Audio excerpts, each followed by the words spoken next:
जय हिंद। आज के विषय में समझेंगे हमारे देश के इर्द गिर्द में बसा एक इत्तू सा देश बांग्लादेश में एक ऐसी स्थिति उत्पन्न कर दी गई है जो यकीनन 142 करोड़ देशवासियों के हृदय के अत्यंत गहराई में एक अद्भुत पीड़ा उत्पन्न करवा सकती है। इसके अतिरिक्त क्रोध भी आ सकती है।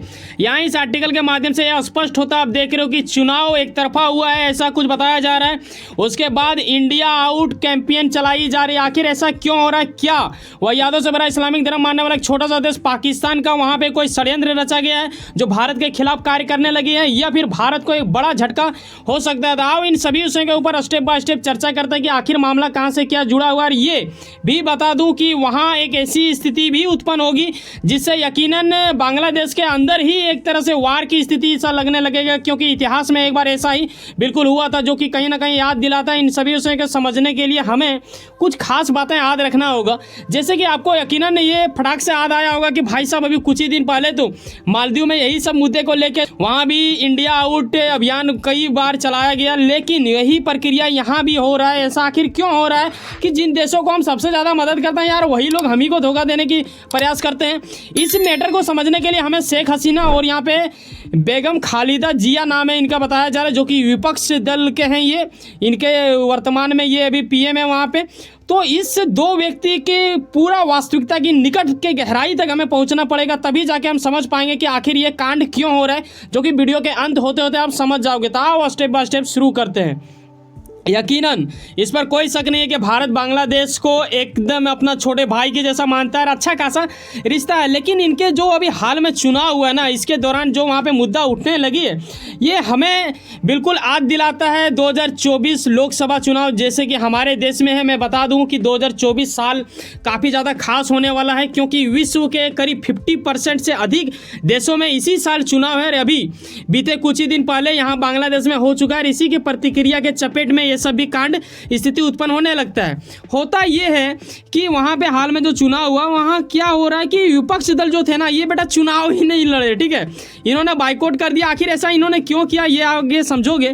तो विपक्ष का आरोप यही है कि यहाँ पे जो चुनाव हुई वो फेयर चुनाव नहीं हुआ, ठीक है, और इसमें भारत ने दखल अंदाजी दिया। यानी इनडायरेक्टली ये यही कहना चाह रहे हैं कि बेटा शेख हसीना जो अभी मौजूदा स्थिति में वहाँ की पीएम बन चुकी है, और ये चौथी बार बन चुकी है, और इनमें भारत का बहुत बड़ा योगदान है। यानी इनडायरेक्टली भारत ने ही जितवा दिया इसे, ऐसा कुछ ही इनके विपक्ष का कहना है। इसके अतिरिक्त हलचल मचने लगी है। यहाँ आर्टिकल के माध्यम से देख सकते हो कि ये चौथी बार पूरे तरह से 2/3 बहुमत के साथ ये जीत चुकी है, और यकीनन ये हमारे देश के प्रति काफ़ी अच्छे माने जाते हैं। इनका मतलब व्यवहार देखा जाए तो भारत और मोदी के साथ काफ़ी बेहतर है।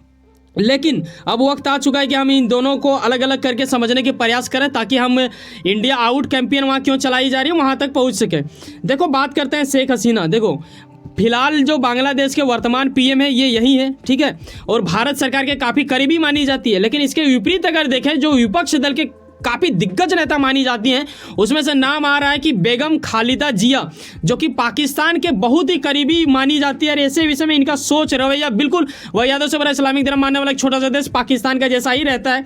इनका ये कहना था कि 2024 चुनाव जो कि हो चुकी है बांग्लादेश में, इस चुनाव से पहले ही 2 महीना पहले केयर टेकर सरकार लाने की ये प्रस्ताव रखी थी शेख हसीना की सरकार के पास, जो कि अवामी लीग पार्टी से आती है, लेकिन इन्होंने रिजेक्ट कर दिया। आखिर ऐसा क्यों किया गया? देखो पाकिस्तान भले ही बहुत चीज़ बुरा करता है, लेकिन कुछ कुछ चीज़ें अच्छा भी करता है, जैसे कि केयर टेकर पीएम। ये जो अभी मैं तस्वीर दिखा रहा हूँ, इससे पहले पूर्व पाकिस्तानी पीएम थे शहबाज शरीफ, और इनका नाम काकर आया, तो ये अभी वहाँ पे बने हुए हैं। तो इसी प्रकार वो भी चाहती थी कि बांग्लादेश में भी क्यों ना चुनाव से 2 महीना पहले हो, लेकिन वहाँ पे शेख हसीना ने इस चीज़ को नहीं माना। लेकिन एक चीज़ हमें ये भी मतलब हंसी लगा जब मैं इसके बारे में रिसर्च कर रहा था। बेटा 1996 में ना ऐसा कुछ कांड हो चुका था। क्या कांड हो चुका था ये अभी आप देखोगे आर्टिकल के लाइन से।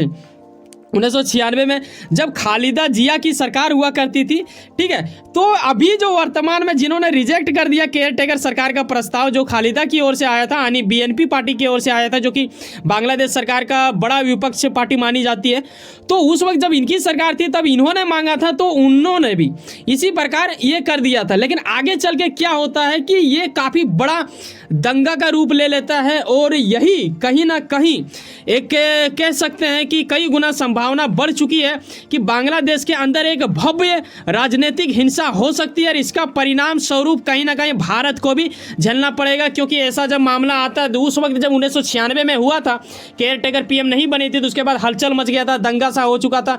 तब यहाँ पे यूएन की मतलब इन हो चुका था, फिर यूएन ने समझाया, फिर ये क्लियर हुआ, फिर दोबारा चुनाव हुआ, फिर सरकार बनी। तो ऐसा कुछ फिर ना हो जाए, ये चीज़ का कहीं ना कहीं संभावना है। ये मैं क्लेम तो नहीं कर सकता, लेकिन कहीं ना कहीं अनुमान तो लगा ही सकते हैं, इतना आप भी समझ सकते हो। आगे अब आएगा मेन पॉइंट, जो कि ये चीज़ को बताएगा कि आखिर पाकिस्तान और बांग्लादेश और इंडिया के बीच आखिर खेलना क्या है बेटा। यहाँ पे केयर टेकर पीएम ही सिर्फ मुद्दा है या फिर कुछ और भी है। देखो, यकीनन इस पर कोई शक नहीं है कि हर व्यक्ति को पता होगा। अगर आप भारतीय वासी हैं तो यकीनन जानते ही होंगे, और आप बांग्लादेशी हैं या पाकिस्तान मेरे वीडियो वो लोग भी देखते हैं तो वो लोग भी जानते ही होंगे कि 1947 में जब भारत विभाजन हुआ, बांग्लादेश के पहले जो उस टाइम बांग्लादेश था भी नहीं, जब पाकिस्तान और भारत था, तब जब विभाजन हुआ ना तो पाकिस्तान दो भागों में था। जो भी वर्तमान में आप एक तरफ का भाग देख रहे हो, जो पश्चिमी भाग है, वो अभी बांग्लादेश बन चुका है, जिसमें 1971 में भारत का आर्मी ने काफ़ी बड़ा वहाँ पे हलचल मचा दिया था। जब भारत जो वर्तमान में अभी पाकिस्तान ने उसे मुंहतोड़ जवाब दिया था और बांग्लादेश के साथ खड़ा थी हमारी सरकार और हमारी टीम के आर्मी, तो उन्होंने ऐसा कुछ किया। तब एक व्यक्ति जो कि काफ़ी खास माना जाता है, अगर आप कह सकते हो कि बेटा बांग्लादेश को किसी ने बनाया है, तो वो इसी का नाम आएगा, जिनका नाम मैं बता रहा हूँ कि शेख मुजीबुर रहमान। ठीक है, और ये कौन है? ये बांग्लादेश के संस्थापक हैं और इन्हीं के बेटी ना, जो कि अवामी लीग का है, ये बांग्लादेश को जिस व्यक्ति ने बनाया, उनकी बेटी अभी वर्तमान में पीएम है, यानी शेख हसीना की जो सरकार है, ये उन्हीं का था। तो इसके विपरीत में देखो, किसी भी इलाके में अगर आप जाते हो, वहाँ में कुछ अच्छे लोग कुछ बुरे लोग भी मिलेंगे। जैसे मैं ये नहीं कहता कि बेटा लंका में सब लोग मतलब बुरे व्यक्ति होते हैं, कोई कोई विभीषण भी होते हैं जो राम जी का भी साथ देते हैं, कुछ लोग अच्छे भी होते हैं, कुछ लोग बुरे भी होते हैं। तो जब वैसा कुछ हुआ ना, दो देश बट गया और इंडिया ने सहयोग दिया, तो कुछ ऐसे भी व्यक्ति थे जिनके मन में आज भी पीड़ा उत्पन्न होती होगी कि आखिर अलग क्यों हो गया, इसमें इंडिया ने नहीं दिया होता साथ तो नहीं होता, ऐसा कुछ वो लोग मानते हैं। उसी में क्या होता है कि शेख हसीना की, जैसे जिन्होंने बांग्लादेश को बनाया, यानी शेख मुजीबुर जो उनके पिताजी हैं, उनकी हत्या करा दी जाती है। इनके हत्या में यहीं से आपको पता चलेगा कि इंडिया आउट आखिर या क्यों रहा है।